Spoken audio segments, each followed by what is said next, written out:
مبارک باد بر شما جشن خرسندی رسید، حفل قرآنی رسید، حفل قرآنی رسید.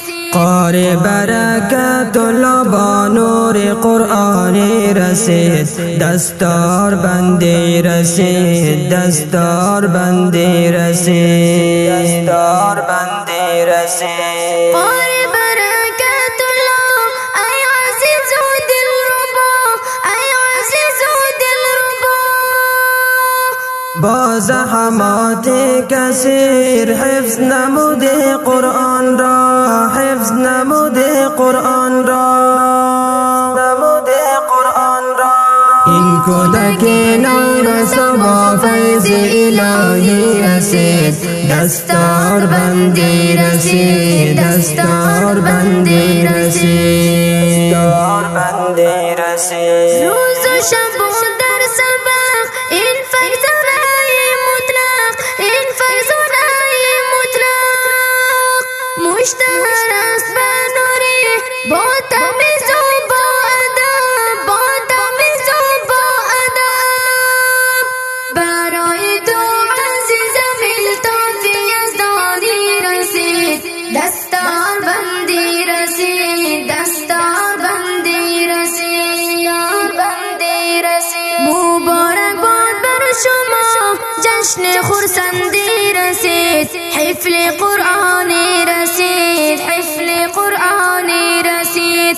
قاری برکت الله با نور قرآنی رسید، دستار بندی رسید، دستار بندی رسید، دستار بندی رسید. قاری برکت الله ای عزیز و دلربا، ای عزیز و دلربا. با زحمات کثیر حفظ نموده قرآن را، حفظ نموده قرآن را، نموده قرآن را. این کودک نورسا با فیض الهی رسید، دستار بندی رسید، دستار بندی رسید، دستار بندی رسید. برکت الله نوری با آرمانت رسیدی، با آرمانت رسیدی. سمنگان است مفتخر از قدومت ای نوری، از قدومت ای نوری. در قلوب اقربان عجب شادمانی رسید، دستار بندی رسید، دستار بندی رسید، دستار بندی رسید. مبارک باد بر شما جشن خرسندی رسید، حفل قرآنی رسید، حفل قرآنی رسید.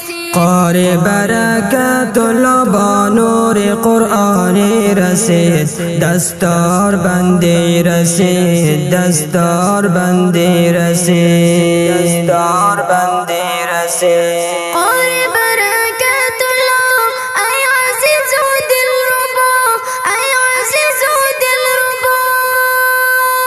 با زحمات کثیر حفظ نموده قرآن را، حفظ نموده قرآن را، نموده قرآن را.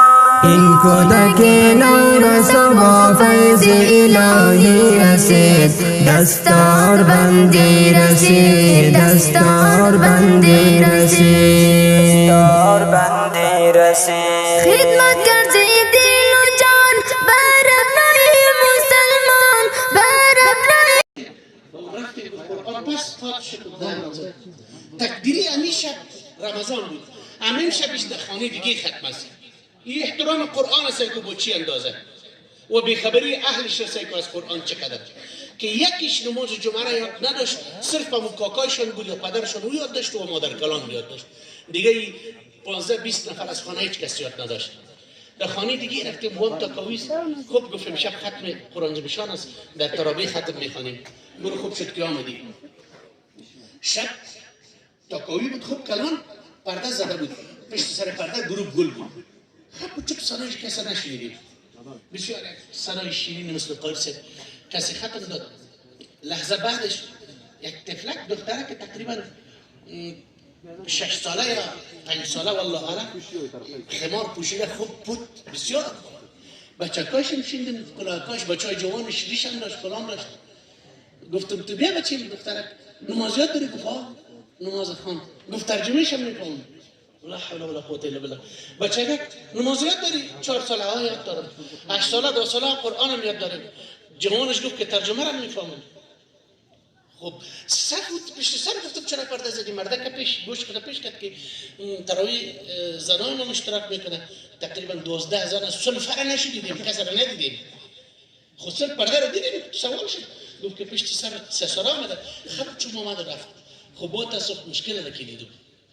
مشکلی بود که وقتی که میمان رفت کتاب آوردیم که داود تا قرآن شریف هاست لوچ نه پوش داره چی ورقاش پاره پاره شده.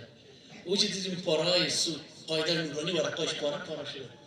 تعجب مانم پیش ما سوال شد. گفتم باشه در که سوال کنیم که حق قرآن را این خانه که در توقش قرآن پاره پاره افتیده این ادا کرد یا او کسی که 69 پوش داده بود در تاق مانده بود. شما چی فکر میکنین؟ یا که شما قصه دراز داره که قصه ما گرفتیم. کی فکر میکنه که قرآن را حقش کدام خانه ادا کرده؟ یک نفر گپ بزنه. خیر ما میفهمم هر کس شاید یک نظری بده. به نظر من قرآن به او خانه پاره پاره میشه که او خوانده میشه. او مردم خواندن. چرا خوردش یاد داشت حجاب میفهمید دوج 10 زن به حجاب دادن روی به استاد بود. ما گفتم مادر تو با ما محرم نیستی، مولا باشی دیگه. وقتی که پیامبر اسلام صلی الله علیه و سلم با کسی محرم نمیشد ما چی هستیم؟ با تعجب قرآن را یاد نداشتن. صرف یک فریبی که ما 69 پوش دادیم به اون قسم. قرآن باید خوانده شود، اهل داشته باشه. هیچ هم دمای مذهبی ده. الحمدلله دور رسید که دور قرآن است. دعا کنیم رب العالمین این نظام را دائم قائم داشته باشه و اهلش را توفیق بده که با قرآن عمل کنن، فریبکاری نکنن، او تو گول نخورن مثل که دیگران خوردن. الله این منطقه را آباد داشته باشه با قرآن. اقول قولی هذا استغفر الله لی و لکم ولسائر المؤمنین و السلام علیکم و رحمت الله و برکاته.